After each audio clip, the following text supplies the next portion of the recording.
Hello everyone, welcome to my channel Econ Smart Classes. In this video, I will be discussing question 73 from MA Economics Sentence Solution of 2024. Okay, so we are given certain statements and we have to match for the following according to them from the list 2. Okay, so let's get started. Read each concept what it says. First part says locating individual consumer and charge in a unique price. So what does it mean?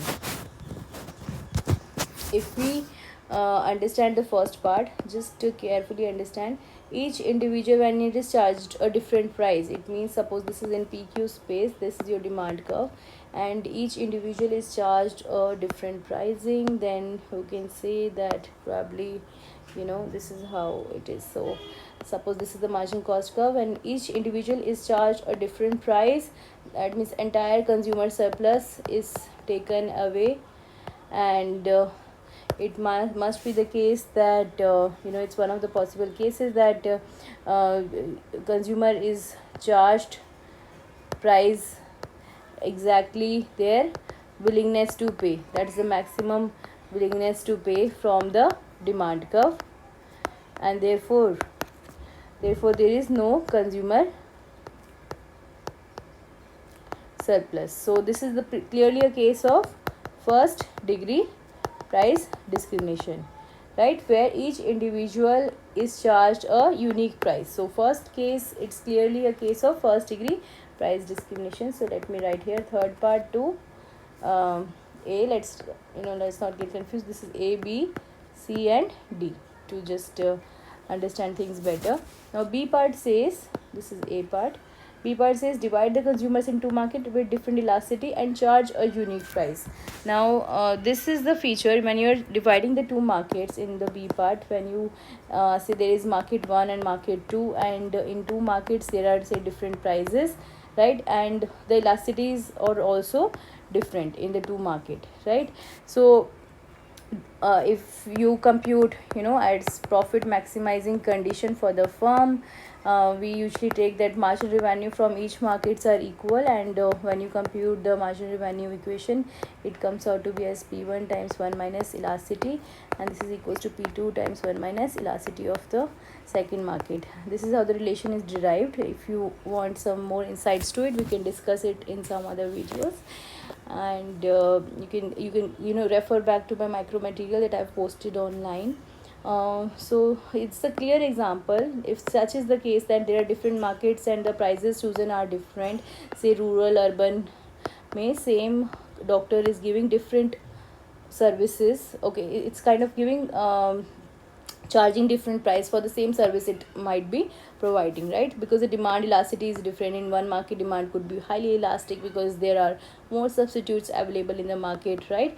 Let's say in urban area demand is more elastic, right. I'm just taking an example, and say in rural area there is less substitute available, so demand is less elastic. So just one example, and this basically is a case of third degree price discrimination. So I hope the B part is also pretty much clear. If you look at the third part, C part, it says that include extra unit of one other good with the main good sold and charged a higher price.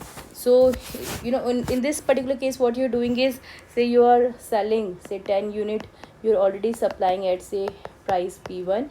If you bundle it with some other commodity, it's a main good, and you bundle it with say other good, OG I'm writing for other good if you are bundling, and you supply some other X unit of that particular good, then you're charging some other say price P2, and this P2 is much higher than the price say P1 that you were charging for one particular commodity.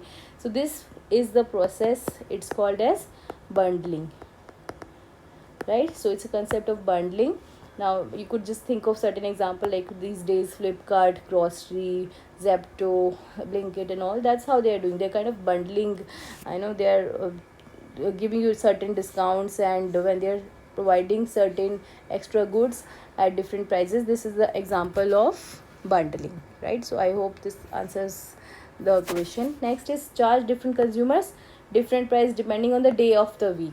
Means it's the same consumer who is charged consumer suppose is charged differently on different days.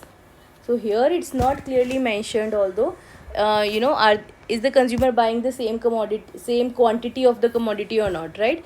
Here the quantity that the consumer is buying, it may vary, right, from day to day. So when such is the differentiation, when such is the price discrimination, in which consumer is charged different price on different days, or you can say it's charged different price for different commodities. Okay, same consumer is charged different price for different quantity of the goods. Let's say it's buying, then it's a case of, it's an example of second degree price discrimination, right? So remember this thing, it's an example of second degree price discrimination. So the answer to the D part is second degree price discrimination, and here the C part answer is bundling. So answer is third part to A.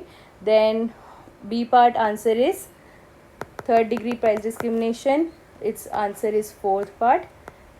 Then you have C part whose answer is bundling, and the D part answer is, it's the second degree price discrimination, right? So I hope it answers your question well. If still there is any doubt, you can post it in the comment box below and I shall get back to you. So thank you guys for watching. If you liked the video, if it was helpful, do subscribe to the channel and like it. Thank you for watching.